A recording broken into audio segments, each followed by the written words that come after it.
failure, embarrassment, change. I am an optimist, yet I constantly worry about these three things. I daydream about my successful future, yet I panic that my one type on my Common Up essay is enough for my dream school to reject me. I practice nonstop for presentations to feel prepared, yet I stress about all the possible obstacles that could potentially prevent me from doing my best. So, let's start from the beginning. Who am I? Hi, I'm Mohini. Every time I introduce myself, I brace myself, take a deep breath, and hope that the words will flow smoothly out of my mouth. Sometimes it happens, other times I'm not as lucky. My impediment has prevented me from speaking up in many occasions, as embarrassing myself in front of a big crowd of strangers is my biggest nightmare. I spent my early high school days worried about what others would think of me. My self-confidence lowered significantly, and I was immensely terrified of speaking in class. However, with time, I made a close group of friends who liked me for who I am as a person. I felt less self-conscious, and when I stopped worrying about what others would think, I noticed my impediment improved. This has taught me the virtues of patience and perseverance and helped me find alternative ways to express myself. My life changed when, as a timid 6-year-old, my fingers hesitatingly touched the keys of a piano.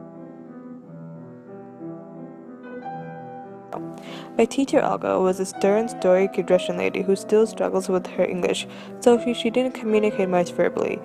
These were the only times my throat was not parched when I went up on stage to perform, as the Steinway piano was my pillar of strength.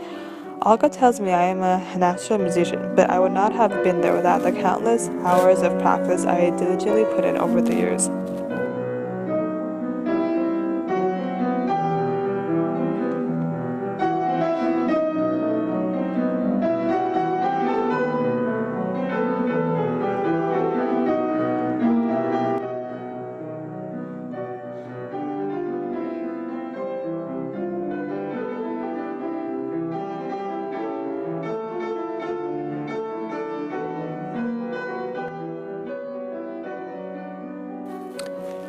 In 8th grade, Olga recommended me for a teaching position. My heart leaped with joy as I could not believe someone I respected thought I was capable of teaching. My first day on the job, the school director told me, "If a parent asks you your age, say you are 16, not 13. Being able to teach and feel my students' respect was an achievement so great that motivated me to be less reserved and connect more with others. My students' accomplishments are my own, and I am extremely proud of us all." A defining moment of my life, my first science fair, changed my outlook on life just slightly. When I spotted a renowned scientist walking in my direction towards my project demonstration, my heart stopped beating for a split second. When he approached me, it took every bit of willpower and courage in me to explain my project. He smiled at me, told me my project had a lot of potential, and wished me good luck on my future endeavors. Even world-class scientists are humans, and the human race is not perfect. I realized that there are two kinds of people in this world: people who want to help others improve and people who want to degrade others in order to feel superior. The latter group of people's opinions are irrelevant, and I promised myself that I would try to listen more to those who want to help. These people include my family and friends who have been alongside me every step of my life, through the good and the bad, who have been my constant support system even when I have not been the most appreciative. Although my family is the most dysfunctional one you'll ever meet, as they always pass on their bad genes to me, I am so grateful for everything they have done for me.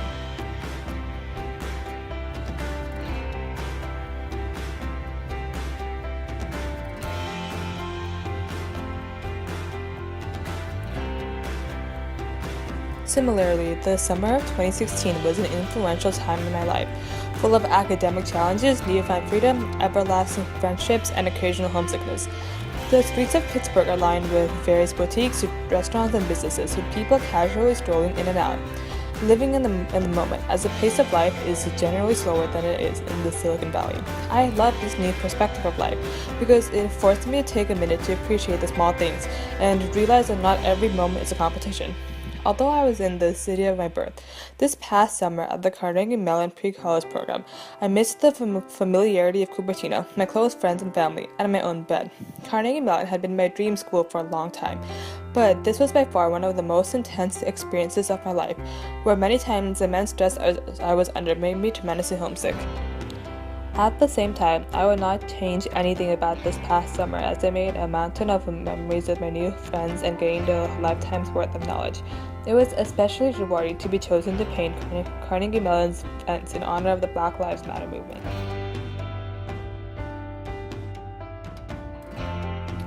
I don't handle challenges well at the time, but I look back upon it and reflect on my growth, only appreciating the struggle well after. I have noticed that I am resistant to change as I prefer to remain with the familiar. I want to make new friends and new memories, but I fear that I will forget the old ones. This experience helped me realize that although the transition between two changing states can be a little bumpy, change is ultimately for the better. All these different experiences have shaped my life and made me the person who I am today. I liken myself to a boxer in the arena who always rises after falling down, who is not afraid of falling, but dreads the time she cannot rise up again. My future is unknown, yet I'm both excited and frightened to see what it has in store for me. What I really want in the future is to be content with myself, my actions, my choices. I hope to act simply to please myself and not others, because ultimately the only opinion that matters is one of my own. So keep striving harder and hope that someday if I run into you, I can grab your hand and say confidently, I am Mohini and this is my story.